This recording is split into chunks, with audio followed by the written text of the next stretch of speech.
Bonsoir, bienvenue dans ce rendez-vous hebdomadaire de Tour d'Europe. Comme d'habitude, un nouveau menu alléchant vous attend sur Kavi TV, disponible sur Star Times, TNT canal 113, sur satellite canal 779, mais aussi sur la 89.5 Kavi FM et sur l'ensemble de notre réseau synchronisé groupe Kavi Média, Kavi TV, Gangan, RTV et Siam Info. Le sommaire, fin de l'aventure entre Kaba Diawara et le Sili National, le technicien guinéen limogé de son poste de sélectionneur par la Fédération guinéenne de football. L'annonce a été faite ce dimanche 4 août 2024 par la Fédération guinéenne de football. Dans un premier temps, le club de Lahore a réalisé un mercato solide jusqu'ici. En effet, Weldemer, Anton, Serhou Guirassy, Pascal Gross et Yann Couteau ont posé leurs valises du côté du Signal Iduna Park. Ils seront entraînés par Nourou Saïm, le nouveau technicien de Dortmund. Nous reviendrons justement sur le cas de Serhou Guirassy dans cette émission. Le FC Barcelone a dominé le Real Madrid 2 ans en amical à New York grâce au doublé d'un certain Pau Victor. Une première victoire dans un classico, même si c'est un match amical pour le Barça. Est-ce que le Barça est revenu? On va poser cette question à nos spécialistes. Après avoir recruté Kylian Mbappé, Henrik, le Real Madrid a terminé son mercato estival selon son entraîneur. Est-ce qu'il faut s'arrêter là ou encore aller recruter des joueurs? Nous allons poser la deuxième question à nos spécialistes présents ici. Les Gunners ont officialisé ce lundi l'arrivée d'un renfort de poids dans le secteur défensif pour son équipe. Pour finir, gagner des millions avec notre sponsor YellowBet en tapant le lien du www.yellowbet.com.gn. Après, cliquez sur s'inscrire puis introduisez votre numéro de téléphone. Ensuite, créez votre mot de passe puis cliquez sur code promotionnel. Introduisez le code promo du jour Yimbaya, puis cochez les conditions générales. Cliquez ensuite sur inscrivez-vous maintenant et introduisez le code de confirmation que vous recevrez en message dans la partie code. Puis cliquez sur terminer pour valider votre inscription et vous recevrez directement vos bonus de 50 000 francs guinéens dans vos comptes. Tour d'Europe, c'est maintenant juste après ce générique.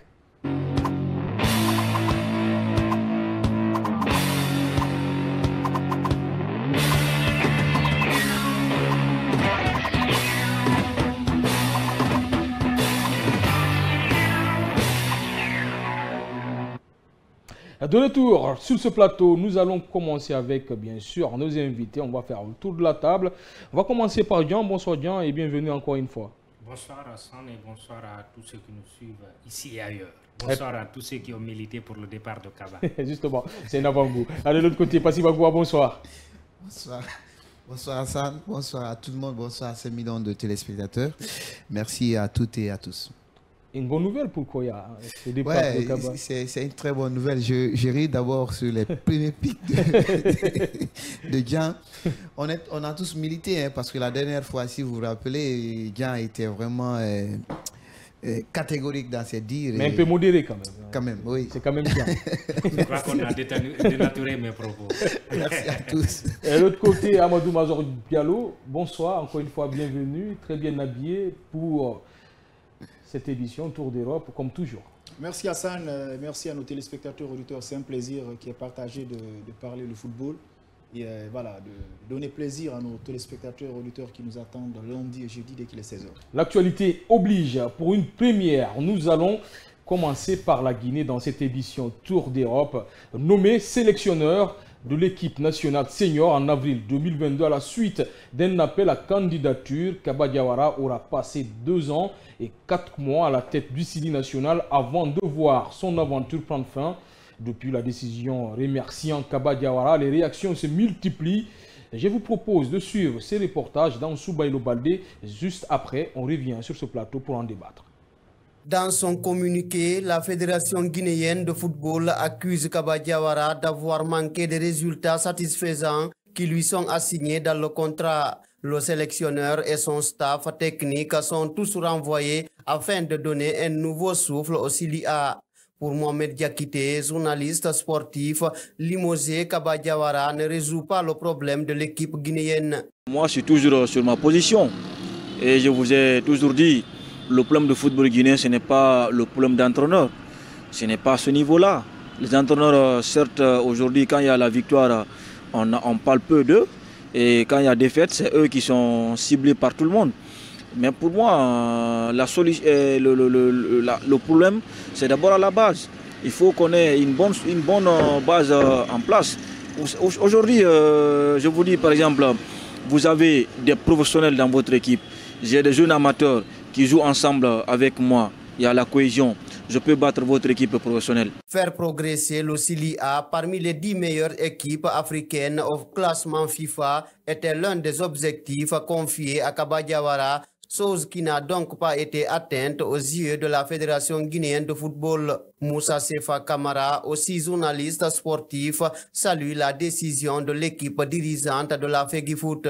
Et puis je rappelle ce fait-là, la Guinée n'a pas eu autant de joueurs de qualité, autant d'effectifs, et comment on appelle, étoffés, des joueurs de qualité énormes que cette fois-ci. Mais très malheureusement, que Kaba Diawara, il chamboule et pendant 3 ans, il ne parvient jamais à en sortir 11 entrants et il n'a jamais aligné 2 victoires de suite, moins encore 3 pour donner du sourire aux Guinéens. Ça veut dire tout simplement qu'il n'était pas à la hauteur des attentes du public sportif. Kaba Diawara, c'est donc 2 années et 7 mois à la tête de Sili national de Guinée depuis sa nomination en octobre 2021. Il est remplacé par un directoire transitoire qui va assurer les affaires courantes jusqu'au mois de novembre prochain, a annoncé la Fédération guinéenne de football.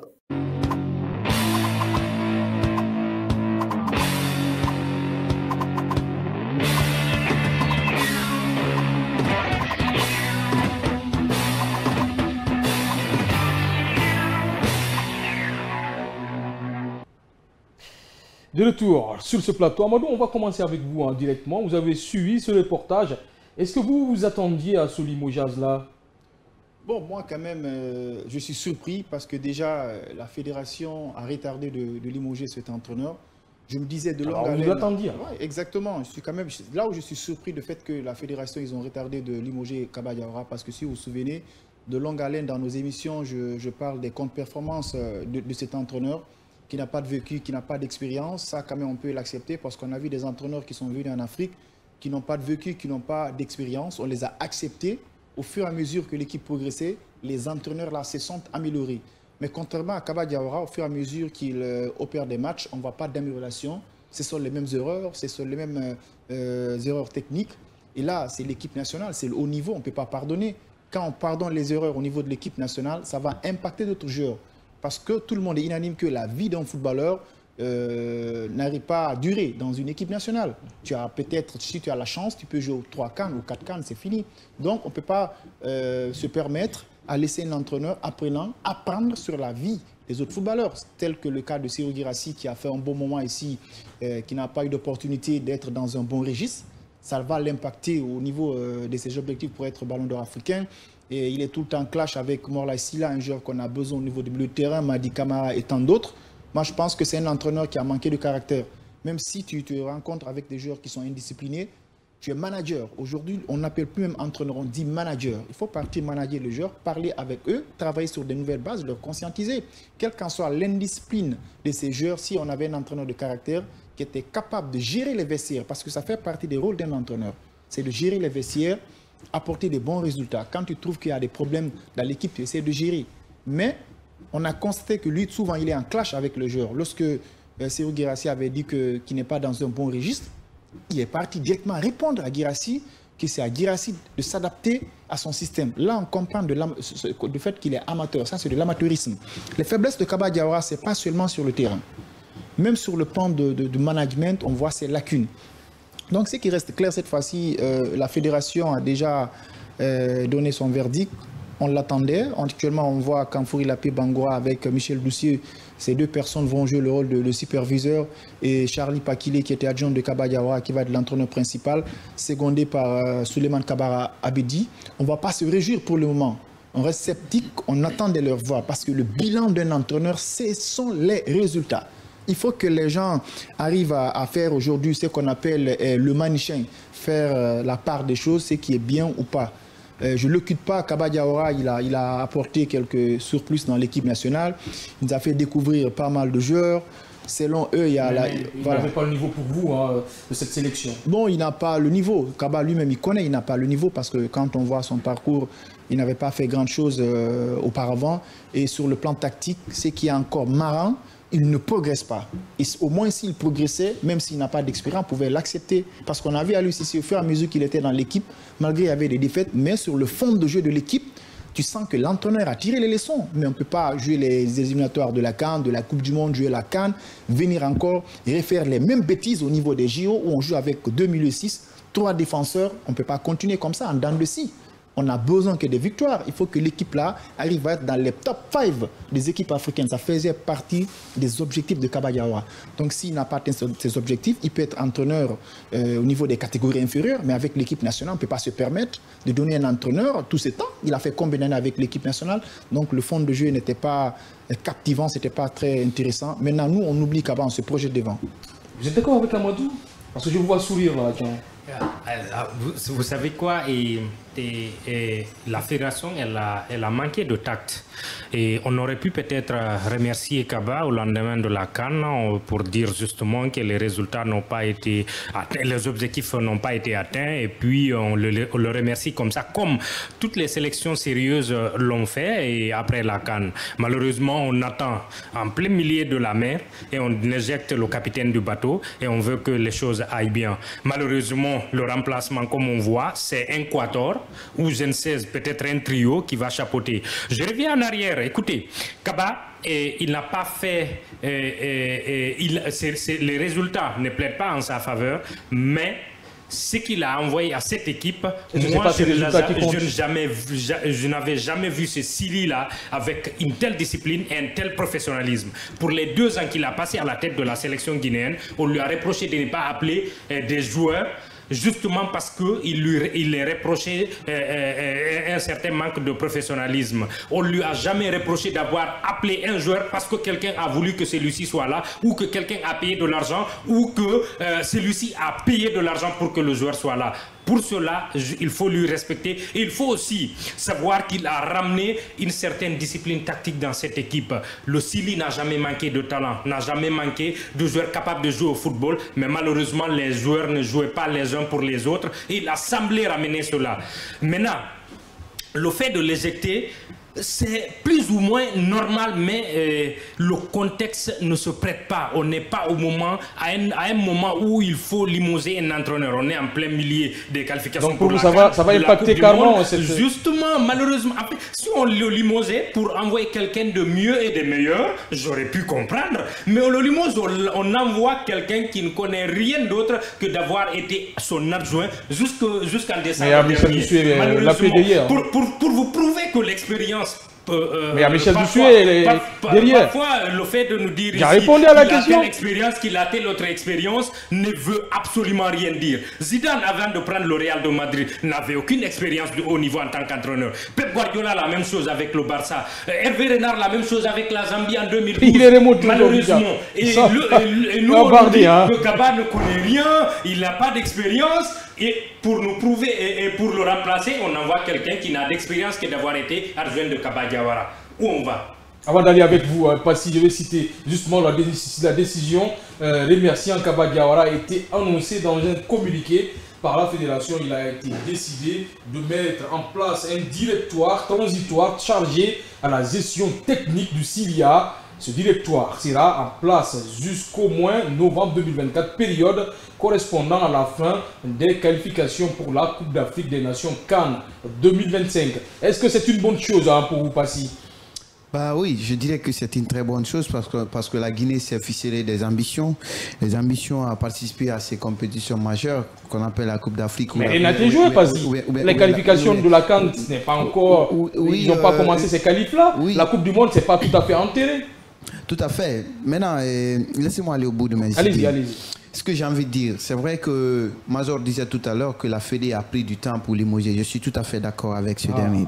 Et à un moment, on peut aussi dire que la fédération ne pouvait pas le faire en temps réel pendant qu'il venait fraîchement au pouvoir. Parce que le président de la fédération, d'abord, il sait comment il est venu à la tête de la fédération.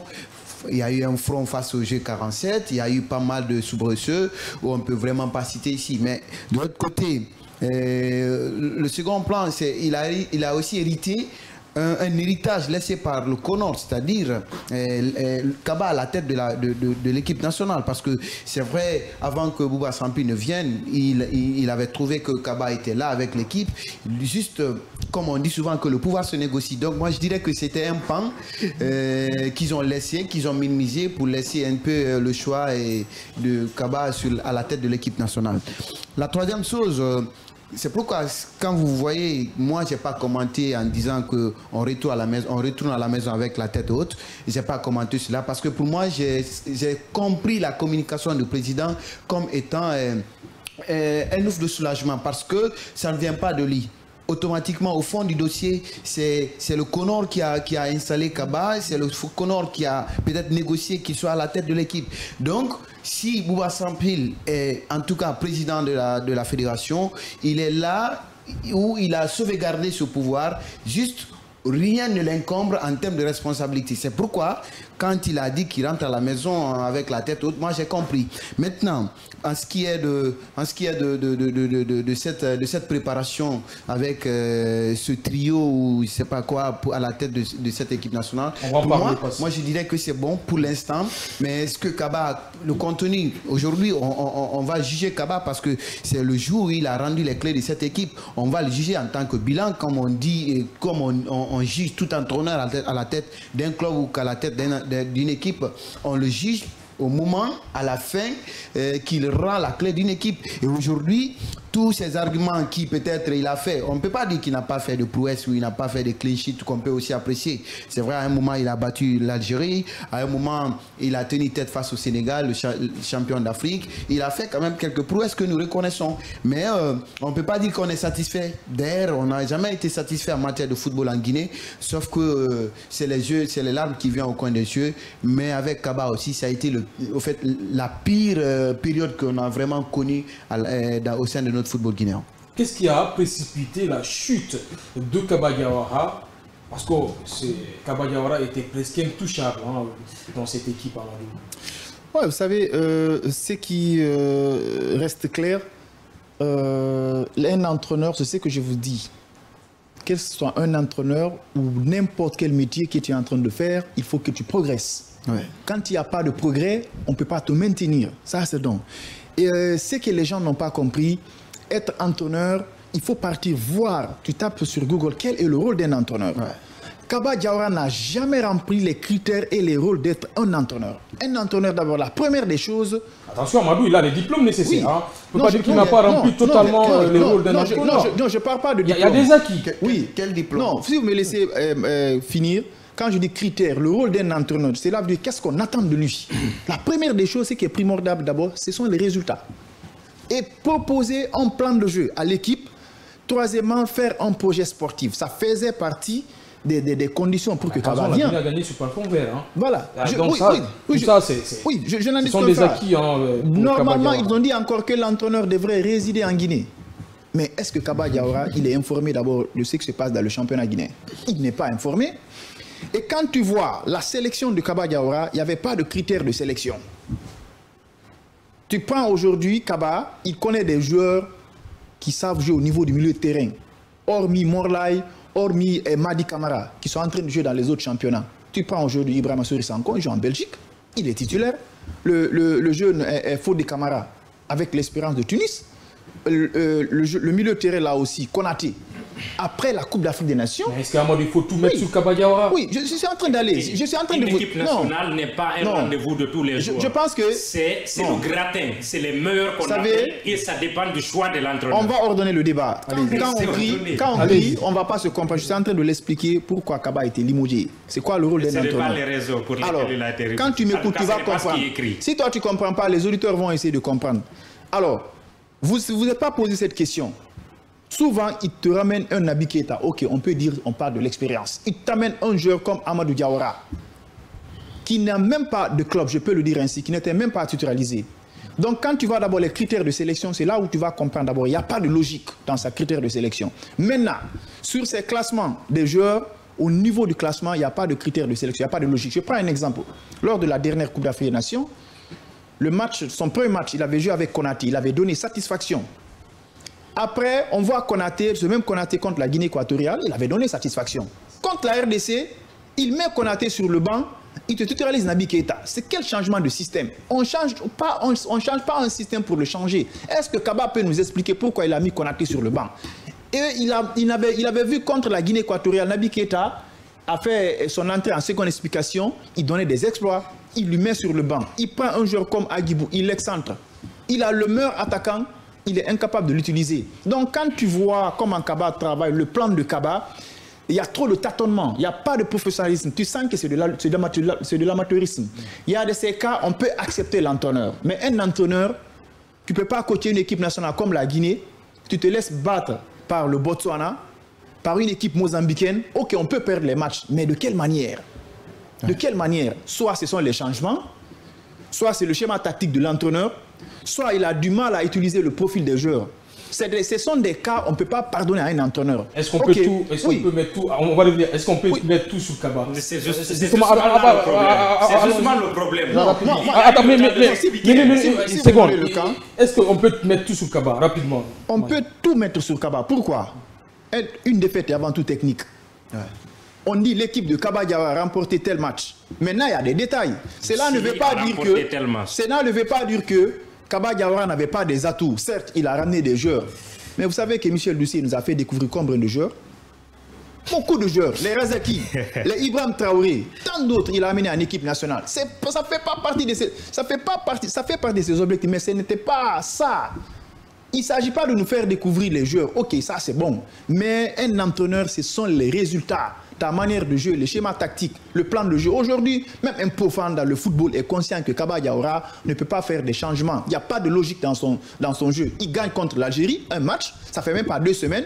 Il perd contre une équipe mozambicaine par des erreurs tactiques. On va accepter ça. Pour qui? Parce que l'équipe nationale, c'est un bien privé. Ça, c'est pour l'État. On va aller avec l'équipe nationale. Même question pour vous, Adjan. Est-ce qu'on peut mettre tout sur Kaba Diawara? Absolument pas, absolument pas. Vous savez, un entraîneur est toujours tributaire de la politique footballistique de son pays. Et tu prends ce que tu trouves en place. Ce n'est pas à toi de mettre en place des stades homologués. Ce n'est pas à toi de mettre en place un championnat digne de nom. Ce n'est pas à toi de former les jeunes qui puissent monter au niveau senior. Mais il peut faire un projet. Il propose à la Fédération guinéenne de football. Ce n'est pas non plus à toi de professionnaliser tout le monde.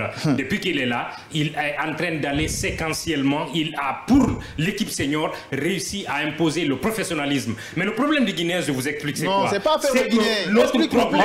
Notre problème, c'est quoi? C'est que quand on ne voit pas celui qu'on aimerait voir quelque part, c'est notre problème. Moi, je veux qu'on s'aventure dans des faits techniques. Le seul problème de Kaba aujourd'hui, c'est le fait qu'il n'ait pas pris le chouchou du public guinéen à un moment donné, Morlaï, et de l'autre. Il a sélectionné Morlaï. Et de l'autre. Major, vous risquez d'avoir un carton rouge. Laissez-les passer. Malheureusement, ces deux joueurs, c'est avéré et c'est confirmé qu'ils n'ont pas été dignes d'un professionnel dans l'équipe nationale. Et si on reproche ça à un entraîneur, c'est qu'on ne veut pas aller très loin. Non, c'est pas ça. Maintenant, pour revenir justement on va laisser aller Amadou, s'il vous plaît. Je suis d'accord. Je suis d'accord. Ah, vous aurez votre temps imparti. Les chiffres ne plaident pas en faveur de Kaba. Mais avant lui, est-ce qu'il y a un entraîneur qui a fait mieux que lui? Personne, absolument personne. Aujourd'hui, on me parle des prouesses, mais entre guillemets, de Michel Dussier, qui a occupé l'équipe du Sili. Ce matin-là, je revoyais les chiffres qu'il a eu engrangé à la tête du Sili. Malheureusement, c'est l'étape où le plafond de verre, il n'a pas pu le dépasser. Kaba non plus. Mais heureusement, Kaba nous a permis tout de même de gagner un premier match à qualification directe. Ça, c'est à saluer. Et c'est à saluer justement qu'il y ait des joueurs professionnels qui sont capables de jouer pour des grandes sélections à l'extérieur, acceptent de jouer pour le Sili juste parce qu'il y a du professionnalisme, ce qui nous a manqué les années antérieures. On n'a pas besoin le de talent n'a jamais manqué à ce Sili. C'est du professionnel, c'est le sérieux, c'est le respect de l'équipe et du collectif qui nous a manqué. Et là, malheureusement, on va retomber dans cela au recul de 3 ans, 4 ans. Justement, je vous avais promis que ça allait être chaud sur ce plateau, et c'est chaud. Et on est suivi par 1000 et quelques personnes sur notre page Facebook. On va lire quelques SMS rapidement parce qu'ils sont les rois aussi, hein, les téléspectateurs, les auditeurs et les internautes. Lui, c'est Yaya Madisso. Le gars est venu par affinité. Il manque de système de jeu et de confiance à son équipe. Un autre qui nous dit, lui, c'est Boubacar Diallo, Misside. Merci beaucoup, Akaba. Et Alpha Sherif qui dit merci et bravo. Et un autre message, hein, ça continue à venir. Sano Maninka, salut les spécialistes. Je vous suis 5-5 depuis Adjamé. J'en veux aux dirigeants du football guinéen. Pourquoi le championnat local? Sinon, on devrait voir les joueurs qui y jouent. Mais malheureusement, on a un Kaba à la tête du Sili. Vraiment, je suis désolé. Kaba doit aller se former encore. Sano Elage Maninka. Merci pour ces messages. Continuez à réagir. On va lire vos réactions parce que ça compte beaucoup dans cette émission. On va partir avec vous, Passy. Est-ce que vous êtes d'accord avec Jean? Non, pas du tout. Hein. Je suis d'ailleurs étonné. Ouais, bien sûr, je suis étonné de voir Jean défendre un bilan aussi trop lourd à la tête de l'équipe. On nous apprend qu'il a fait combien de matchs au total? Vous prenez, il a gagné 14 victoires et 15 défaites, 5 matchs nuls. Posez-vous la question, est-ce qu'il a progressé? Alors, Mazor vient de dire que l'entraîneur ou le résultat... Non, au fait, la Guinée n'a pas besoin de ça. On a besoin d'un trophée. Pas dire que l'entraîneur a gagné des confrontations directes, il est nul, on lui laisse rêver. La seule performance que moi je salue sur Kaba Diawara, c'est de nous faire rêver à un quart de finale ou une demi-finale plutôt de la Coupe d'Afrique des Nations. Contre la Guinée équatoriale. Contre la Guinée équatoriale. Ça a donné en tout cas un rêve très immense à tout un chacun, tout Guinéen qui respire ce football. Mais avec une telle contre-performance, je crois qu'il n'a pas progressé. Il n'a non plus progressé. Maintenant, pour des raisons...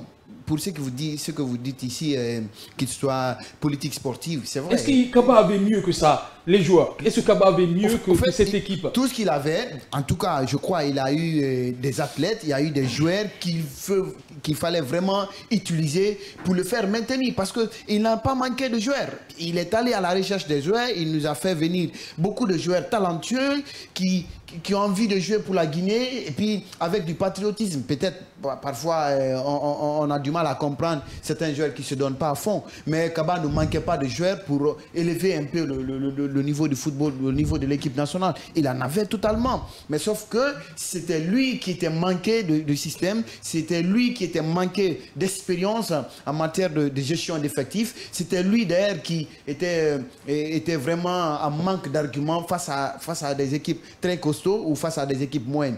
Pakile, peut-être, vous êtes en train de dire... On va parler de Pakile. D'accord, je reviens là-dessus. Mais si vous rentrez dans les archives, vous allez trouver que Kaba n'a vraiment pas progressé et il mérite d'être remercié par la Fédération. Les réactions continuent sur notre page Facebook Kavi TV. Lui, c'est Moustapha Kourouma. Il a dit la vérité en Guinée. Jean, il s'adresse à Jean. Un autre message qui dit, lui c'est Alpha Sherif, désolé, moi je me demande, il y a beaucoup de joueurs guinéens qui étaient là-bas, il n'a pas pris le local comme le meilleur buteur de championnat guinéen. Je me demande ça, pourquoi il a fait ça. Un autre message qui dit, lui c'est d'info, si j'y arrive bien, je n'arrive pas à retrouver les messages. On va aller avec vous, Amadou. Est-ce qu'il devait partir parce qu'il était engagé dans deux qualifications? Il y a la CAN qui vient rapidement, les qualifs. Il y a aussi la Coupe du Monde. Il est déjà dedans. Il connaît plus les joueurs qui vont venir en jeu ces deux qualifs-là, Amadou. C'était le moment pour que Kaba Diawara quitte. Parce qu'avec cet entraîneur, on était pessimiste pour se qualifier à la prochaine Coupe d'Afrique des Nations. Parce que déjà, l'adversaire, c'est la RDC. Et on est sorti par la grande porte lors de la CAN. Mais je vous dis, quelle grande porte cette formation guinéenne, avec un bon entraîneur, pouvait atteindre les finales. Quand tu vois l'ossature de cette formation, tu as vu les latéraux, tu as vu les milieux de terrain, des joueurs comme Adjibou, des joueurs comme Bayo, comment ils se déchaînaient. Une équipe qui s'est très bien comportée contre le Cameroun. Tu te débarrasses de la Guinée équatoriale qui était beaucoup vue. Tu rencontres la RDC. Qui a battu le champion d'Afrique. Qui a battu le champion d'Afrique. Mais parce que tu veux minimiser justement cette victoire. Non, je suis en train de t'expliquer comment il a... Non, tu as parlé. Moi, je veux t'expliquer techniquement. moi, je ne dis pas Guinée autant ou pour Pierre. Je veux t'expliquer. Tu as battu les futurs champions d'Afrique. Oui, je suis d'accord. Moi, je ne les ai pas minimisés. Moi, je t'explique en jargon technique pourquoi la Guinée a perdu cette rencontre. C'était purement technique. C'était l'entraîneur, ce n'est pas les joueurs. Regarde, il joue contre la Guinée équatoriale au niveau du milieu de terrain. Il aligne des très bons milieux de terrain. Il titularise Naby Keita. Et selon les sources d'information, c'est Naby Keita qui s'est imposé qu'il voulait être titulaire. Ce qui n'est pas vérifié d'abord. Ce qui n'est pas vérifié, mais tu penses que les gens vont inventer des informations comme ça? Ça arrive. On a vu n'aime pas la tête au tabac. Ça, c'est dingue. Deuxièmement, il joue avec 11 joueurs contre la RDC. Il chamboule complètement son schéma tactique.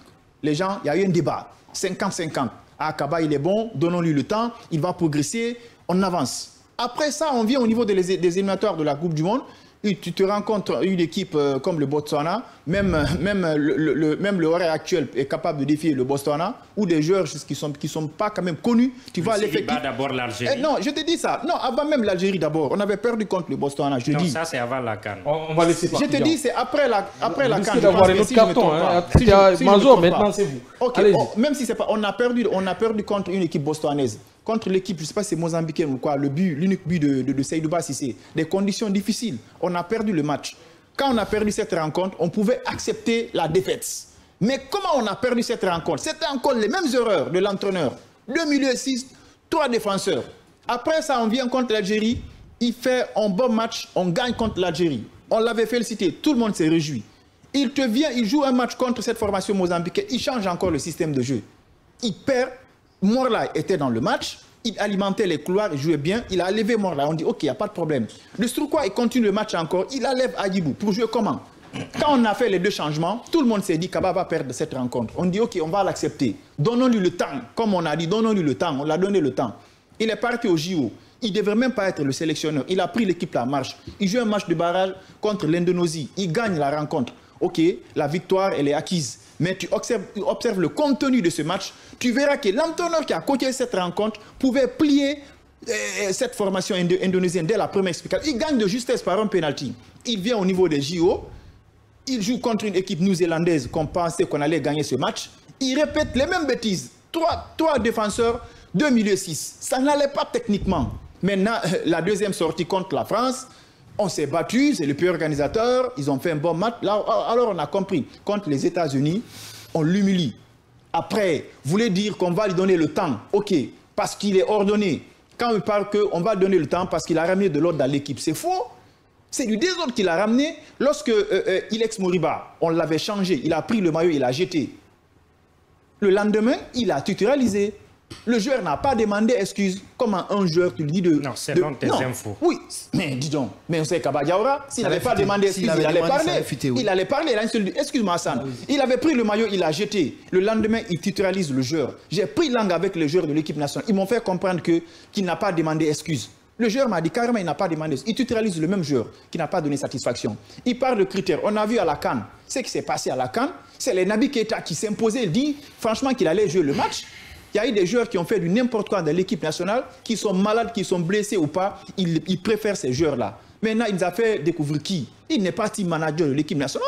Je pense que les gens ne sont pas en train de parler de Charlie Pakile. Je vais grignoter un peu. On va parler de Pakile. On va parler de Pakile dans la deuxième partie, Amadou. Non, je parle de l'homme de l'équipe là. Il est avec Fréjus Saint-Raphaël depuis 2011. À quel niveau? Depuis quel qu'en soit le niveau. Justement, ce débat-là, on va le soulever, s'il vous plaît. Non, le débat-là, on va le soulever en deuxième partie. Oui, on ne parle pas de lui. Oui, si vous me permettez. Quel qu'en soit PDX, il a été quelque part. Comme l'a fait Thierry Henry, il a été entraîneur adjoint de l'équipe de la Belgique, comme l'a fait Habib Beye avec des catégories inférieures. Mais Kaba Diawara vient dans une équipe nationale en tant qu'entraîneur adjoint. On dit, ok, comme l'autre est parti, tu remplaces automatiquement. Il n'a pas donné satisfaction. Mais comparativement à Faye, l'équipe était dans des difficultés. Il part et remporte la CAN. Les réactions continuent sur notre page Facebook. Lucie Alpha Chérif, j'avais beaucoup de joueurs locaux qui étaient là-bas heureux de prendre le jour, le collège. Il a laissé ça pour prendre des joueurs européens. Vraiment, c'est ce qu'il fait beaucoup de défaites. A commenté Alpha Chérif. Un autre message, lui c'est Mamadou Bailo Diallo, le foot c'est la victoire qui compte. Et Mamadou Bangoua, lui salue, moi je salue la décision de la Fédé. Kaba manque beaucoup d'expérience. John, est-ce que ce limogeage n'est pas dû à la déroute aussi de Kaba lors de ces JO? Est-ce qu'il devait refuser ce poste? En fait, c'est le prétexte. Vous savez, cette équipe qui était là cherchait le prétexte qui pourrait passer pour limoger Kaba. C'est ce que je disais ici la semaine dernière. J'ai dit, il a pris un risque et naturellement, le risque n'a pas marché. Et pour se faire respecter et lui-même respecter son travail, il devrait démissionner de son poste de U23. C'est parce qu'il est amateur. Le résultat n'est pas du tout bon, n'est pas satisfaisant et n'est pas représentatif de ce qu'est le Sili et de ce que ça peut représenter le pays et le public sportif. Maintenant, lié à ça, à son travail au niveau des seniors, c'est une erreur, mais justement cet amalgame-là, le président de la fédération, il en a profité. Il voulait le débarquer depuis longtemps, mais peut-être que il a été gêné après la CAN et il a eu l'opportunité et puis c'est passé. On va repartir en arrière. On ne va pas capitaliser. C'est bien beau, c'est normal de limoger un entraîneur parce qu'il est là contractuel et il est là pour des résultats. S'il n'atteint pas des résultats, il faut le limoger. Mais le limoger, il faut préserver et pérenniser les acquis, justement en envoyant quelqu'un qui va pérenniser cela et essayer d'aller plus haut. Mais malheureusement, il n'y a pas cela. On ne peut pas juger les autres. On va revenir en arrière. Non. Tu ne peux pas nous dire. On reproche à Kaba justement le professionnalisme, le travail et la rigueur. Et on va revenir vers le foot et on va grandir. C'est l'entraîneur le plus désorganisé. N'est-ce pas? On va aller avec Passy. Hein. Oui. Au fait, il y a beaucoup de choses. Au fait, on ne peut pas maintenir Kaba à la tête. Parce que Jean est en train de revenir encore là-dessus. Il y a beaucoup de choses qu'on peut souligner là pour dire que Kaba n'est vraiment pas à la hauteur. Vous parlez Depuis le début, il n'a jamais eu l'assentiment du public sportif, malheureusement. Non, on ne peut pas détester Kaba comme ça, parce qu'il est guinéen. Il y a eu des pro-Kaba aujourd'hui. Je n'ai pas dit détester, j'ai dit l'assentiment. Il y a eu des pro-Kaba aujourd'hui qui ont quitté complètement Diré Kaba Diawara. Je te dis qu'on ne peut pas garder... Mais c'est normal, c'est quelqu'un qui ne cherche pas un réseau. Il fait son travail et puis ça va. On va laisser Passy aller, s'il vous plaît. Moi, j'ai envie de dire, il est temps de finir ce débat et en train d'arrêter de tergiverser là-dessus. Parce que, au fait, on en entend parler, on a beaucoup parlé. Major et moi, on le sait depuis dans une autre radio de la place. On en parlait depuis bien avant que le Connor ne soit là et tout.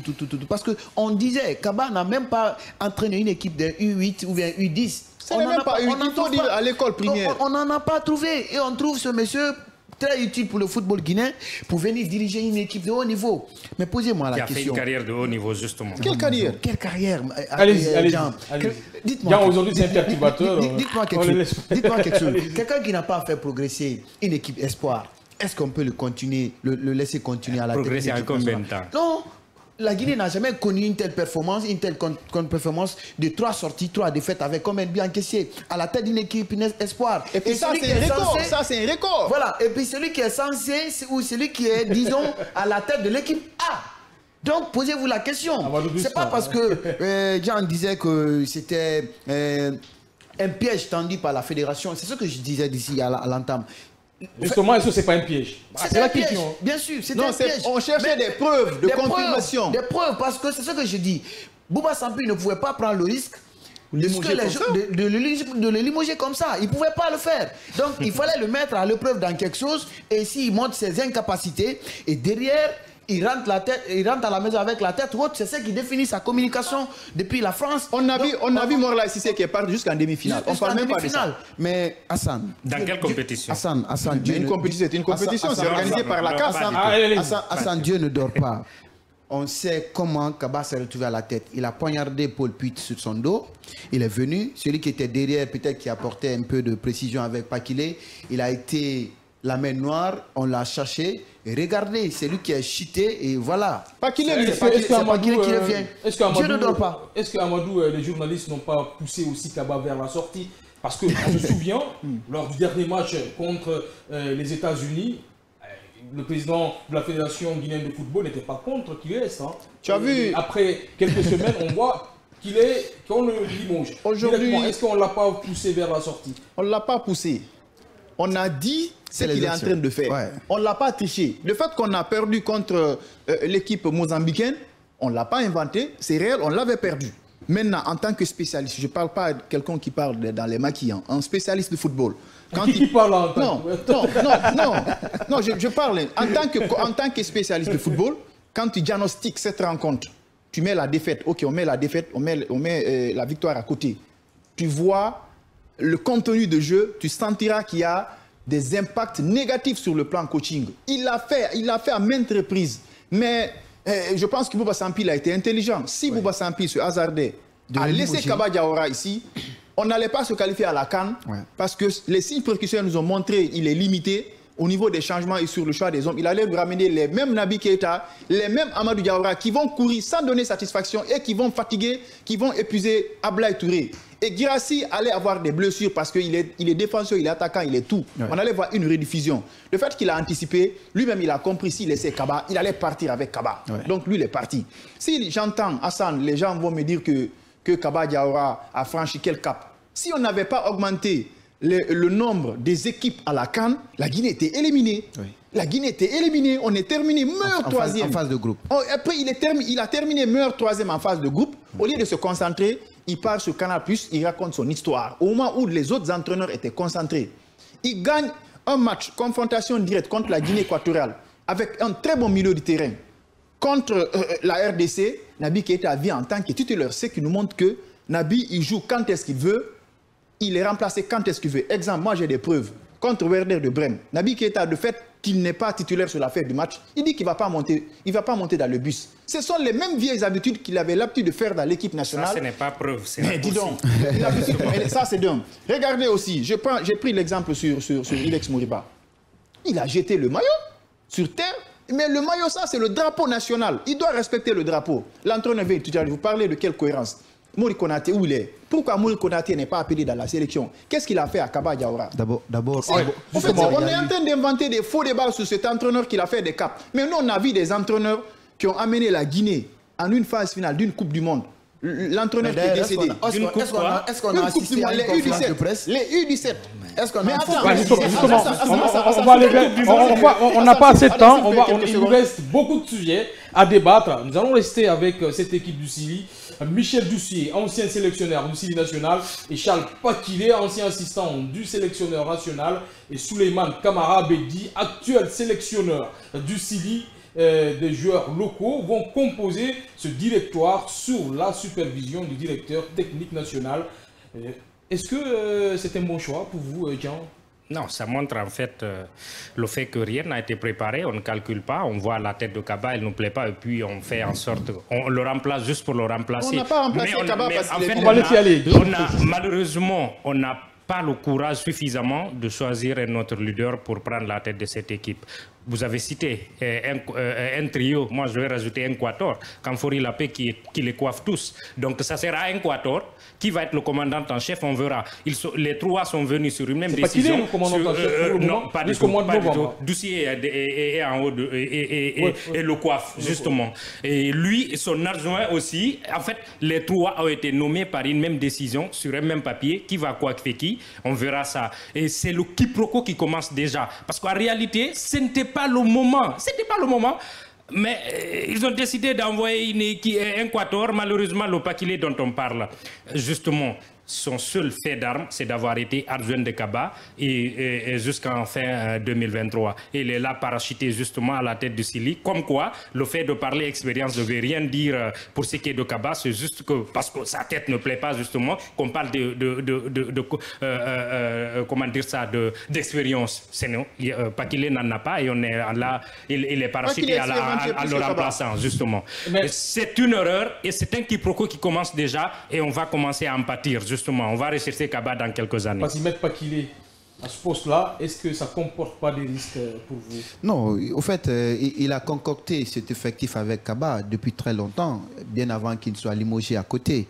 Je crois. Donc pour vous, ça comporte pas des risques? Moi, je dirais que pour le moment, à 80%, je dirais qu'il n'y a pas de risque parce qu'il connaît aussi les mêmes joueurs qu'avec Kaba à un moment bien avant qu'il ne soit débarqué dans le contingent. Et de l'autre côté, il est aussi assisté par quelqu'un qui fait la promotion du football local ou quelqu'un d'ailleurs qui a pas mal ou qui a fait entraîner pas mal de ces joueurs qui évoluent aujourd'hui du côté de l'Europe. Je parle bien de Abedi avec son centre de formation Sainte-Marie, je sais pas. Et de l'autre côté, il y a aussi le DTN qui est là, le directeur technique national, M. Kamfouri Lapé Bangoura, qui a aussi pas mal de relations avec les mêmes joueurs. À un moment, je crois... Michel Dussier qui les coiffe. Oui.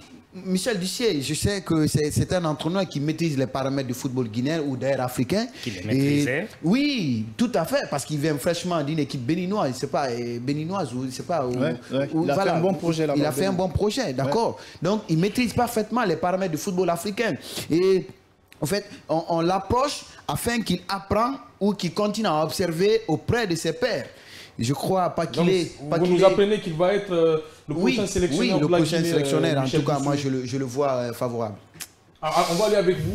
Est-ce que ça ne comporte pas des risques, mettre Pakile à ce niveau, même s'il y a Michel Dussier, il y a Kamfouri Lapé Bangoura, il y a Abedi qui forme ce trio-là, qui est autour de Pakile? Il n'y aura pas un problème. Parce que déjà, je vous explique pourquoi il n'y a pas un problème. Les gens sont en train de polémiquer juste. Les 4 personnes là, c'est des entraîneurs de profession. Ouais. Qui ont coaché une équipe. Parce qu'en France, il faut demander les gens avant de venir en national. Un entraîneur ou bien un joueur d'abord, une équipe. On dit que l'équipe est venue en national. Va voir le niveau de football en France entre les académies d'abord. Les académies, l'académie de Rennes. Je pense bien qu'ils sont parmi les 3 premiers en Europe. Tout à fait. Donc le niveau qui est là-bas, on ne va pas confier n'importe qui un entraîneur pour cette catégorie en national. Et de surcroît, pas qu'il est, il était à Lyon. Il avait déjà une formation d'entraîneur. Il exerçait, il travaillait. Il connaît c'est quoi le coaching. Je ne dis pas il est capé d'une manière. Il est venu, il a été entraîneur adjoint. Il était avec Kaba Diawara. Il était avec Kaba Diawara. Je pense bien. Est-ce qu'il n'était pas avec le U23? Oui. Il était avec le U23 oui. À la CAN. U20 ou U23. Avec Cissé. Oui. Avec Cissé. Oui. Ils étaient là-bas. Il a joué les demi-finales. Personne ne parle de ça. Les demi-finales d'une CAN. On dit que CAN, U17, CAN. Aujourd'hui, c'est à travers les compétitions inférieures que le Nigeria a pu mettre une équipe en place avec la génération de Obi Miguel qui a joué la Coupe du Monde et les Jeux Olympiques contre Lionel Messi.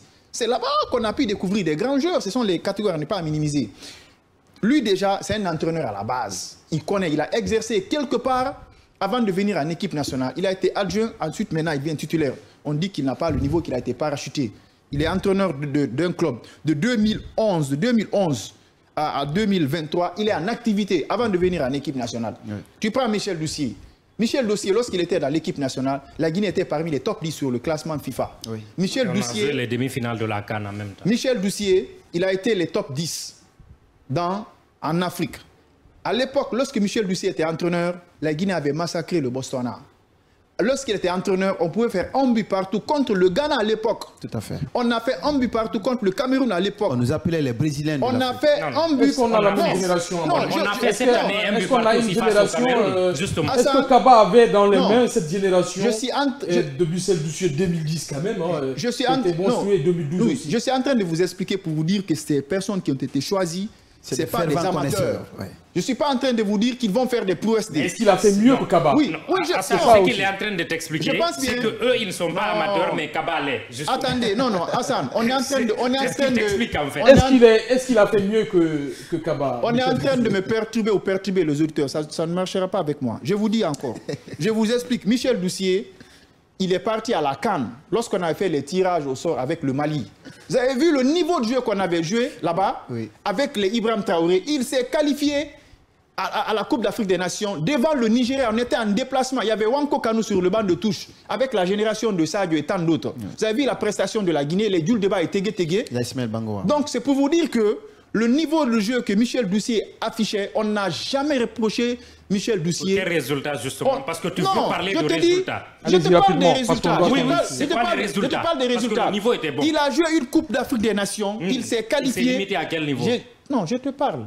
Tu n'es pas là, mais je t'explique. Non, le problème est que je suis en train de l'expliquer, il ne m'écoute pas. Je ne parle pas du chinois. Je dis, il s'est qualifié à la CAN avec une très bonne performance. Avec tête de poule. C'est pas tout comme Kaba l'a fait. Non, je ne parle pas de Kaba, je te parle de Michel Doucier. Il s'est qualifié à la CAN. Il est parti au niveau de la Coupe d'Afrique des Nations. Il s'est qualifié au niveau des 8e de finale. Ça, je n'en disconviens pas. En quart de finale. En quart de finale. On l'a éliminé là-bas. Mais il faut voir le bilan comptable des phases de poule. La Guinée s'est qualifiée dans des phases de poule en carton plein. Je te dis ça aujourd'hui. Deuxièmement, non, il faut pas qu'on le débat. Laissez-moi aller vous débattre. En 2015, on s'est qualifié par tirage. Rapidement, vous allez avoir... Vous avez que 30 secondes, allez-y rapidement. Maintenant, en 2015, là où la Guinée était, c'était le groupe de la mort. On avait le Cameroun qui était en super forme. Mais c'était pas carton plein. On va laisser aller rapidement. Je te dis qu'il y a eu des entraîneurs qui sont qualifiés ici en carton plein. Vous êtes en train de dire que Kaba a fait ça et ça. Lui, en ce moment, il avait affaire avec la Côte d'Ivoire. En ce moment, Gervin était en super forme. Didier Drogba. On a joué contre le Cameroun. Yaya Touré. Yaya Touré. Mais on est parti avec le Mali, on a fait tirage au sort. Mais tu as vu le contenu de match, le niveau de jeu que la Guinée a affiché. Est-ce que tu peux comparer le même niveau qu'on avait affiché contre une équipe comme la Gambie? Ça, c'est dingue. C'est pour te dire que Michel Doucier, lorsqu'il était entraîneur, il y a de ces nations qui n'ont jamais battu la Guinée. Alors, la Guinée-Bissau, le Tchad, Mozambique, Botswana avaient battu la Guinée. En ce moment, la Guinée s'est mesurée aux grandes nations contre le Cameroun après la Coupe d'Afrique nationale. Lorsque le Cameroun avait remporté la CAN, la première nation à battre le Cameroun, c'était la Guinée. Oui. Aujourd'hui, est-ce que Kaba Diawara est capable de battre même le Cameroun? Là, le Cameroun n'est pas en super forme. Vous parlez les réactions continuent. Maintenant, on a changé de page. On est sur la page de Gangan. On ne va pas lire. On va retourner sur la page Kavi. Voilà 2 messages, surtout de Salif Diallo. Bonsoir, je vous suis 5-5. Le limogeage de Kaba a tardé depuis le match contre le Congo. C'était un match à notre portée. Un autre message. Kumbasa Yayo qui nous dit, il faut dire à ce monsieur, 3 ans c'est pas 3 mois ni 3 semaines et c'est normal de changer ce qui n'est pas bon. Kaba ne mérite de partir. Alors Dion, rapidement, je vous donne que quelques secondes parce qu'on doit changer de sujet. Est-ce que vous êtes d'accord avec Amadou? Non, justement, je ne suis pas d'accord. En fait, quand il s'agit de Doucier et puis de Neve ou de tous les autres, on parle de niveau de jeu affiché, de temps en temps, on a affronté tel, on a battu tel. Quand on parle de Kaba, on ne parle pas de cela, on ne parle pas de professeur, on ne parle pas du jeu. On dit le résultat est mauvais, il ne nous a pas envoyé en demi-finale, il n'a pas envoyé en Coupe du Monde, alors qu'en réalité, les autres qu'on loue, dont on loue le professionnalisme, l'expérience et le vécu, n'ont jamais réussi à le faire. Ils n'ont jamais perdu contre le Botswana. Malheureusement, c'est pour vous montrer jusqu'où il y a le problème. Le problème, c'est quoi? Ce n'est pas le jeu. Ce n'est pas le résultat, c'est justement la tête de Kaba qui pose problème. Explique-nous. Et ce n'est pas seulement toi, Major, justement. Ce n'est pas toi. C'est la majorité des journalistes sportifs guinéens et une grande majorité du public sportif. En fait, Kaba ne s'est pas fait accepter, adopté justement par le public guinéen. C'est ce qui ressort aujourd'hui et malheureusement, il était... Moi, je ne suis pas contre le fait qu'il soit limogé. Mais le contexte ne se prête pas. Ce n'est pas...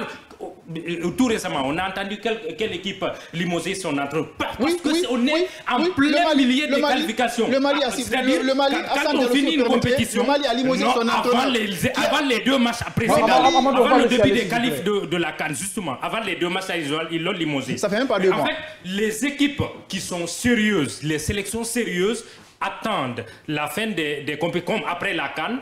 Pratiquement la majorité des équipes qui ont participé à la CAN, surtout celles qui ont été éliminées au premier tour, ont limogé les autres. Parce que quand une compétition finit, c'est un cycle qui termine. Les JO viennent de finir. C'est un autre type. Si on avait limogé à l'époque Kaba Diawara, ça aurait été juste justifié. On voulait partir sur un autre cycle, ça va, c'est bien, c'est justifié. Mais maintenant là, c'est juste qu'on veut le limoger, juste pour le limoger. La preuve, c'est qu'on n'a pas trouvé son remplaçant. On a trouvé un quator qui va nous mener à la... Alors, Passy, désolé, je ne vais pas vous donner l'opportunité de répondre parce qu'on n'a pas assez de temps. On va parler de Serhou Guirassy dans quelques instants. Mais avant, pour les auditeurs, les téléspectateurs et bien sûr les internautes, vous pouvez taper sur le lien du www.yellowbet.com.gn. Après, cliquez sur s'inscrire, puis introduisez votre numéro de téléphone. Ensuite, créez votre mot de passe, puis cliquez sur code promotionnel. Introduisez le code promo du jour qui est Yimbaya, puis cochez les conditions générales générale. Cliquez ensuite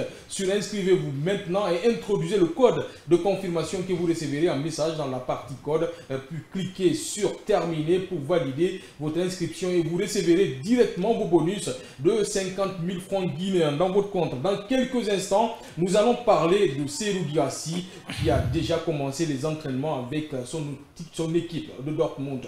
Juste une petite pause, on revient derrière.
De retour sur ce plateau, auteur de 28 buts en 28 matchs de Bundesliga, l'attaquant guinéen, 28 ans, et qui s'est engagé avec le club Lahore jusqu'en 2028, a commencé son stage avec les jaunes. Et on peut le dire comme ça. On va commencer par vous, Jean, rapidement. Est-ce que Serhou Guirassy était l'homme qu'il faut à cette équipe de Dortmund? Oui, justement, au vu de leurs prestations antérieures, je crois que c'est une bonne pièce et pour le club et pour lui. Même si moi, je le réitère, j'aurais voulu le voir dans un autre club. Mais pour continuer à briller, et justement, c'était le club pour lui parce que déjà, il connaît le championnat, il connaît le pays, il connaît pratiquement comment tout fonctionne. Et Dortmund est une équipe joueuse, justement. Et il sera très bien servi, beaucoup mieux servi d'ailleurs que lorsqu'il était à Stuttgart. Donc, pour moi, c'est une bonne pioche et un bon endroit pour lui de s'épanouir. La preuve qu'il compte sur lui. J'ai vu aujourd'hui que l'attaquant allemand et Füllkrug devrait s'engager avec Aston Villa, comme quoi il compte sur Guirassy. Voilà pourquoi ils vendent l'un de leurs attaquants qui part de l'autre côté. Guirassy qui, à ce moment, en tout cas après le départ de Füllkrug, il part devant seul pour le moment. Il y a alors. Oui, il y a l'heure qui pour moi, il lui sera très difficile de revenir à son top niveau, en tout cas de son niveau de 2022. Mais bon, la concurrence sera là, mais Guirassy part devant, c'est le deuxième meilleur buteur du championnat, deuxième meilleur buteur d'Europe. Il n'y a pas de raison qu'il ne soit pas titulaire. Guirassy peut-il s'imposer dans cette équipe? Oui, tout à fait, il pourra s'imposer parce que dans la mesure où il a monté ses performances, il a montré ses qualités au sein de l'Europe, il a fait relever une équipe moyenne qui était l'avant-dernier, voire même dernière dans le championnat de la Bundesliga. Aujourd'hui, il a fait venir et rêver cette équipe de la Ligue des Champions. Si je veux parler de Stuttgart, alors il quitte là, compte tenu de ses performances. Il a été concocté par courtisé, disons, par ce club de Dortmund, un club aussi vivace, c'est un club aussi qui a l'ambition de jouer parce qu'on a vu ce club a été vice-champion de la Ligue des Champions également et ils se sont bien repositionnés au sein de la Bundesliga. Et aujourd'hui, il vient dans cette équipe, je crois, il en a les qualités de jouer et de s'affirmer. Et je vois, disons, la politique de la direction de Dortmund qui vont pouvoir laisser un joueur clé de cette ligne d'attaque pour maintenir Guirassy. Je crois s'il n'en a pas vraiment les qualités, vraiment les capacités, la direction n'allait pas prendre ce risque. Mais à partir de là, encore, il va s'affirmer, il va continuer à travailler parce que depuis la pré-saison, sur sa page, on le voyait, il est en train d'être au four et au moulin pour encore maintenir le même niveau. Parce qu'aujourd'hui, les Guinéens, tout ce qu'il est en train de voir, et tout ce qu'il est en train de faire au sein de l'Europe, c'est de maintenir cette performance comme Sadio Mané l'a fait 2-3 saisons. Je crois si un Guinéen s'inscrit dans cette dynamique-là, je crois que c'est appréciable. Il va s'enfilmer, il va être en tout cas le chouchou de cette équipe Dortmund. Laisser Guirassy seul devant, est-ce que après ça ne va pas causer des problèmes? Est-ce qu'il a le talent pour s'adapter dans cette équipe? D'accord, si vous me permettez juste scoop, hein, je viens de savoir une information de la dernière minute. Il y a la Fédération nigérienne de football qui commence à s'approcher de Hervé Renard, donc avec un salaire de 150 millions de naira. C'est pour vous dire que c'est une révolution footballistique. Alors, aujourd'hui, Serhou Guirassy, moi quand même, je ne suis pas quand même sceptique. Avec ce garçon, j'ai été tout le temps optimiste depuis le début. Lorsque j'ai les qualités de s'adapter dans cette équipe Dortmund, parce que c'est ce qui compte aussi, hein, s'adapter rapidement dans une équipe. Il vient de changer de club, même s'il reste dans cette Bundesliga. Mais est-ce que ça ne va pas causer de problème pour lui? Il va s'adapter. Il a déjà duré dans ce championnat avant de partir dans cette formation de Stuttgart. Auparavant, d'abord, il était dans un club comment dirais-je, en Allemagne, où il avait eu réalisation. Sa première saison avec cette formation de Stuttgart, 18 buts à cause des blessures qui l'ont quand même stagné. On a vu ses deuxièmes performances aussi. Il a pu quand même faire des réalismes. Moi, je pense qu'il n'a pas changé de championnat. Il a juste changé de club. Et le football allemand, ils ont leur ADN dans le championnat. Déjà, ce sont les mêmes adversaires. Il connaît la capacité, la qualité de chaque défense, de chaque équipe. Je pense qu'il va quand même s'en sortir. Vous savez, Serhou Guirassy, il a les atouts. Il a beaucoup d'atouts. Balle au pied, il est bon avec ses sens de déplacement. Il est quand même bon. Je pense que la grosse question, c'est quoi? Est-ce que l'entraîneur va lui mettre dans un bon registre? Parce que c'est qu'il en avait besoin. Lorsqu'il était même dans le championnat français, il était sur le banc de touche, mais les peu de balles qu'il a eu, il les a exploitées. Même dans l'équipe Espoir, les catégories, il a eu l'opportunité de jouer, il s'est quand même démarqué. Donc c'est un attaquant confirmé. Là, le véritable problème, c'est quoi? Est-ce que l'entraîneur de Dortmund va essayer de mettre un système en place? Peut-être. Voilà, pour que Serhou Guirassy arrive à se défouler. Mais en matière de talent, d'individualité, je pense que Serhou Guirassy, dans n'importe quel club, que ce soit le Barça, le Real ou bien le Milan, il a un bon entraîneur, il va se démarquer. Si il n'arrive pas à se démarquer, sache que l'entraîneur, c'est l'entraîneur qui a le problème. Dortmund va l'aider pour la lutte du Ballon d'Or. Est-ce que c'est possible? Est-ce qu'il peut rêver, Jean? Oui, c'est ce que je disais tout. En fait, Dortmund est une équipe qui fait des statistiques, qui joue un football offensif, et c'est ce dont a besoin Guirassy. Et je trouve qu'il a, en termes de statistiques, il a choisi le bon endroit. S'il a marqué 28 buts la saison passée, on peut attendre une trentaine de buts. On peut justement s'attendre à plus de 28 buts avec une équipe où il a sur les côtés. En tout cas, il sera plus servi qu'avec Stuttgart. Donc, c'est une équipe aussi qui peut rêver des titres, justement, qui est pour la plupart dauphin de Bayern Munich et qui, ça a été prouvé la saison dernière, était prénable. Donc, Dortmund peut espérer même viser le haut du tableau. Et à Champions League, ils étaient finalistes la saison dernière. Donc, c'est une équipe ambitieuse, à tailler pour Guirassy, un joueur qui veut continuer à faire des statistiques et naturellement, pourquoi pas gagner 1 ou 2 titres, parce que ça renforcerait bien évidemment sa notoriété au niveau footballistique, parce que les statistiques seulement parfois ne vous permettent pas de vous placer haut, et Keina en est un exemple illustratif. Avant d'aller vers Passy, Amadou, est-ce qu'on peut parler plus que jamais du Ballon d'Or pour Serhou Guirassy? Oui, Guirassy, il va le confirmer. Déjà, vous savez, le véritable bémol, c'est qui fatiguait Guirassy, c'est l'équipe nationale. Je pense que maintenant, il est dans des très bonnes mains. La paix et tant d'autres, c'est des connaisseurs de football. S'ils arrivent à unir leurs forces, ils vont lui mettre dans un bon registre. Donc, ce sont des atouts. Et en équipe, en club aujourd'hui, avec cette formation de Dortmund, l'entraîneur a une idée comment Guirassy évolue. Ils ont joué des phases aller-retour, presque 2 ou 3 saisons comme ça. Donc, ce n'est pas un joueur dont l'entraîneur ne maîtrise pas beaucoup. Et Guirassy aussi, il connaît comment Dortmund est en train d'évoluer. Moi, je pense qu'il va quand même exploser. Il a sa place. Quand Guirassy vient dans ton club, ça met une pression sur l'entraîneur. Parce que s'il ne marque pas, on va se poser pas mal de questions. Moi, je pense qu'avec Dortmund aussi, qui a des ambitions, on a vu un club qui vient de jouer une finale de la Ligue des Champions. Ce qui les avait manqué, c'était le profil de Guirassy au niveau de l'attaque de pointe. Je pense qu'avec l'appui des autres joueurs, il va quand même s'en sortir. Serhou Guirassy, il a l'instinct de buteur, ce garçon. Il a l'esprit de gagne. Aujourd'hui, il est à l'extrémum du football africain. Ce qui lui manquait, c'est dans l'équipe nationale. Et en Europe, être le deuxième meilleur buteur en Europe, et devant, c'est Harry Kane qui est devant toi, c'est parce qu'il était blessé, il a joué la dernière Coupe d'Afrique des Nations. Moi, je pense que c'est un attaquant que j'ai beaucoup aimé. Je vous parie encore, si il arrive à se retrouver dès l'entame de la saison, parce que entamer la saison, c'est extrêmement important pour Guirassy. Surtout qu'il revient de blessure. Exactement. S'il l'entame très bien, il va même être bien placé pour le prochain Ballon d'Or européen. Le Ballon d'Or peut passer par là? Oui, il peut passer par là, surtout comme il a dit, il faut débuter très tôt parce que le Ballon d'Or dont on parle là sera délivré dans 3-4 mois. Donc il faut continuer sur la même lancée de la fin de saison là, continuer à marquer. Il a changé de club, mais il ne change pas de pays, donc il ne change pas normalement de climat. Il doit continuer à faire les statistiques et supplanter les autres. Encore une fois, le Ballon d'Or, c'est vrai que puisque c'est un vote, on ne sait pas comment ça va se passer, mais individuellement et pour le moment, il n'y a pas meilleur que lui. Mais il faut continuer à marquer, à faire des statistiques. Maintenant, on peut rêver encore un peu plus du Ballon d'Or passé. Bien sûr, parce qu'il a montré ses preuves, il a montré depuis toute la saison, avec une telle performance de 28 matchs à 28 buts, on parle au nombre de ratios, je crois qu'il est parti favorable. Et de l'autre côté, on a vu les félicitations sur les plateaux de Canal+, où on voyait des consultants qui l'apprécient et qui le félicitent de ce qu'il a fait.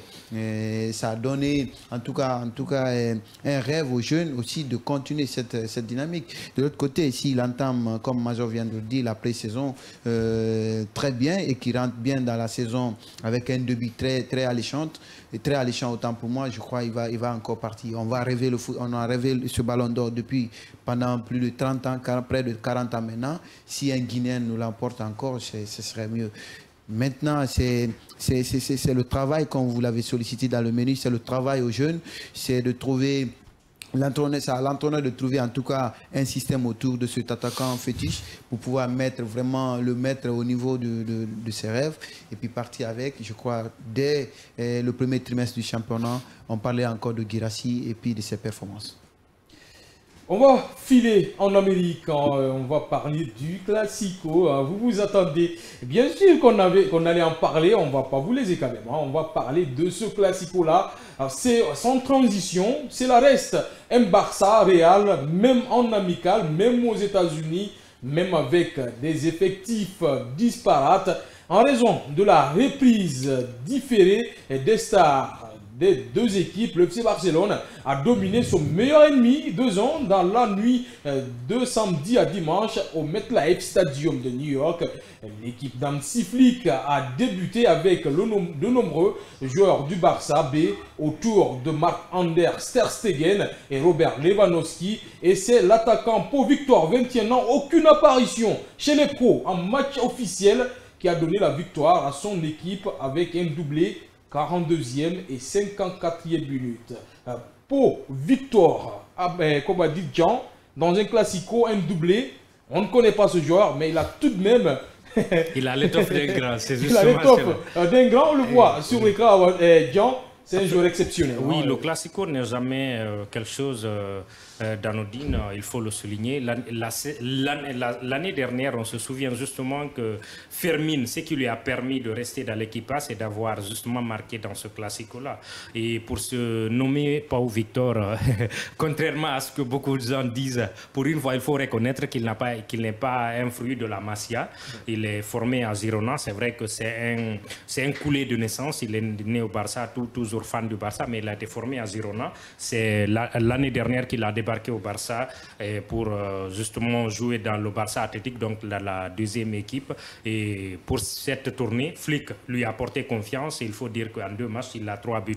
C'est un attaquant qui peut jouer sur les 2 côtés et qui peut aussi être un attaquant de pointe. Donc peut-être c'est la révélation de la saison qui vient là, on ne sait pas. Mais pour le moment, il a l'étoffe d'un grand, un attaquant qui dribble, qui donne des passes et qui marque. C'est tout ce dont a besoin le Barça en ce moment. Le Barça est-il de retour? Est-ce qu'on va voir des classicos monstrueux cette saison? C'est la question que je vous pose directement. En tout cas, on a envie de voir depuis très longtemps, 2019. Depuis après Messi ici, on n'a vraiment pas vu un match aussi haché entre ces 2 grandes formations. À partir de là, si on voit un jeune aussi qui va être la révélation de la saison prochaine, ça va être très important parce que si toutefois le Barça trouve une ligne d'attaque très efficace, ça me rappelle alors de 2010, 12, 13, 14, entre le 10, le 9, le 10, 10, le 11. Et si toutefois on trouve un certain Lamine Yamal, un certain ce jeune attaquant, Pao, et puis on parvient à arrêter Nico Williams, je crois que les défenseurs européens vont être très inquiétés par rapport à cette ligne d'attaque de Barça. Pour Williams, je crois qu'il faut diminuer la tension. Maintenant, en ce qui concerne le Classico, on sait que c'est un match qui a toute une autre réalité dans son contenu, s'il faut le juger. C'est vrai, c'est un match amical joué du côté des États-Unis. Le Classico n'a pas de match amical entre le Real et le Barça. Quand même, mais connaissant une équipe madrilène et actuellement, on ne peut pas le juger face à une équipe barcelonaise. Mais bon, vu qu'ils sont tous en essai, en phase d'essai, et essayer de se faire le dégraissage, on va voir dans la saison si toutefois la mayonnaise va vraiment bien prendre. Le Barça est-il de retour? Bon, le Barça est-il de retour? Je pense que là, c'est trop dit. Ce qui reste clair, quand même, ils ont donc fait... il faut attendre. Ouais, il faut attendre d'abord. Voilà, c'est pas une compétition. Il ne faut pas s'affoler. Hein. Voilà, on n'est pas dans une compétition. Mais ce qui reste clair, quand même, si le Barça arrive à battre le Real de Madrid, on sait que le Barça traverse des moments difficiles avec des recrues, avec un nouvel entraîneur. C'est des signes précurseurs, quand même, qui nous montrent que l'entraîneur est en train d'abattre un gros boulot au niveau des vestiaires.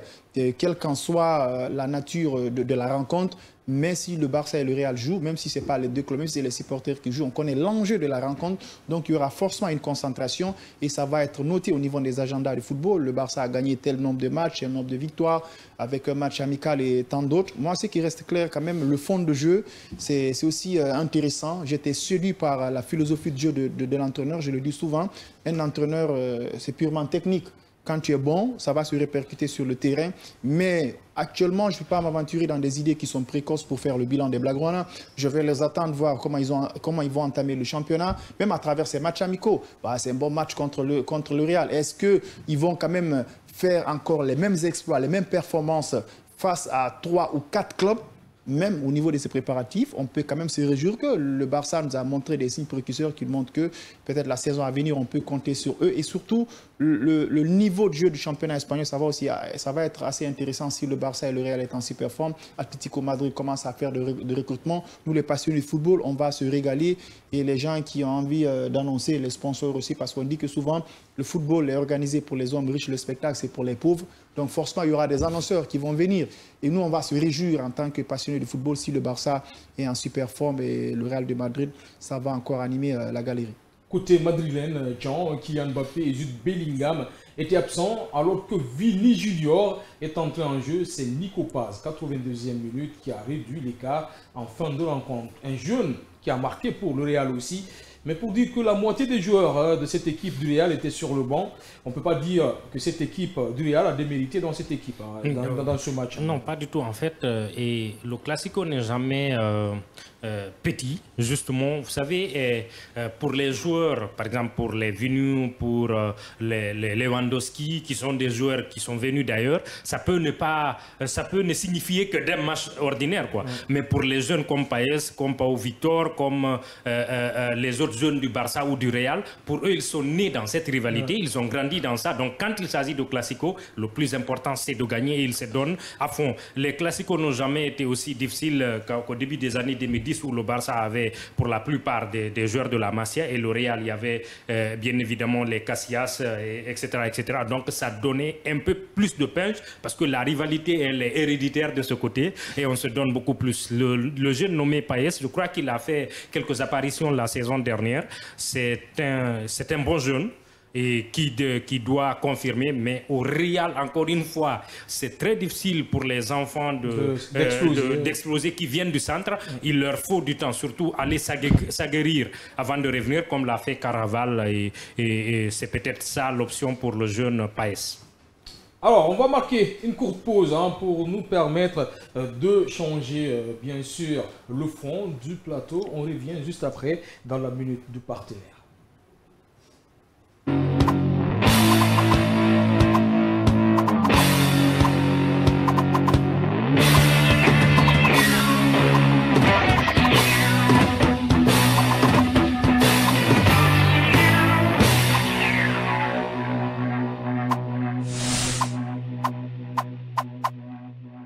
Le fond, ils vont changer le fond. De retour sur ce plateau, plus la peine de chercher le Real Madrid dans les rumeurs de transfert. Le mercato des champions d'Europe est terminé. À l'effectif vainqueur de la Ligue des Champions, les merengues ont ajouté Kylian Mbappé et Endrick. Et cela suffit à leur bonheur. Est-ce que, Amadou, le recrutement du Real doit s'arrêter là? Est-ce que ça suffit, hein, Endrick, Mbappé, dans cet effectif? Ils ont acheté que 2 joueurs dans ce mercato. Et ces 2 joueurs-là, selon Ancelotti, c'est suffisant pour cette équipe des Blancs du Real Madrid. Bon, tout ce que Ancelotti va dire sur le Real de Madrid, je pense que c'est parfait, c'est net. Il a duré avec ce club, il a fait ses prouesses déjà avec des Ligues des Champions. Il maîtrise très bien les vestiaires actuellement du Real de Madrid que tout le monde. Bon, ce qui reste clair quand même, on ne recrute pas pour recruter, on recrute en fonction de nos besoins. Vous savez, depuis le départ de Karim Benzema, ils ont du mal à chercher un attaquant de pointe. Et la ligne offensive, elle est animée, mais il y a les Vinicius qui sont en dents de scie. Actuellement, on compte que peut-être que sur Rodrigo et Bellingham sur la phase offensive, mais ils en ont forcément besoin parce que les avis en Ligue des Champions contre Manchester City, tout n'a pas été rose. Contre Dortmund, on peut dire voilà, ils ont quand même plié le match, mais je pense qu'il a pu quand même tirer les leçons. Il a limité les dégâts, il a envie de se projeter pour les prochaines rencontres. Ce qui reste clair quand même, moi je me dis, il a parfaitement raison. C'est lui l'entraîneur. Sur le plan de recrutement, c'est à lui de dire j'ai besoin de ça et de ça. Maintenant, si ça n'arrive pas à marcher, il n'a pas à qui pointer du doigt. Accusateur. Voilà, il est libre, c'est un entraîneur libre. Quand un entraîneur, en tant qu'entraîneur, tu dis au président du club, j'ai besoin d'acheter tel poste, et ça me suffit. Ça nous montre qu'il y a une parfaite communication entre l'entraîneur et la direction du club. Moi, je pense que quand tu vois la configuration des matchs qu'il a négocié, il avait juste besoin que de renforcer la ligne offensive. Maintenant, au fur et à mesure que le championnat évolue, il y a les mercatos aussi qui vont lui permettre de voir comment est-ce que les joueurs qui sont là vont répondre à ses attentes et qu'est-ce qu'il faut changer. Je pense qu'il n'a pas fait des transferts, il ne s'est pas affolé au niveau des transferts, il a juste injecté la ligne offensive. On attend de voir au niveau du championnat et qu'est-ce qui va lui manquer. Je pense que c'est un entraîneur aguerri et qui maîtrise très bien les rouages de cette formation. Avant tout, on parle de Carlo Ancelotti. Justement, on va le citer. Le mercato est fermé, a confirmé Carlo Ancelotti en conférence de presse dans ses propos rapportés par l'équipe. Jesus Valero est de retour. David Alaba récupéré. Nous avons les jeunes Johan Jacobo et Raúl Asensio. La vérité est que je ne suis pas inquiet parce que nous avons un effectif spectaculaire à tous les sports. Vous êtes d'accord avec lui, Jean? Oui, justement, et on ne change pas une équipe qui gagne, c'est ce qu'on dit. Ils sont champions d'Europe, champions d'Espagne en titre, et donc avec un effectif qui n'est pas du tout vieillissant.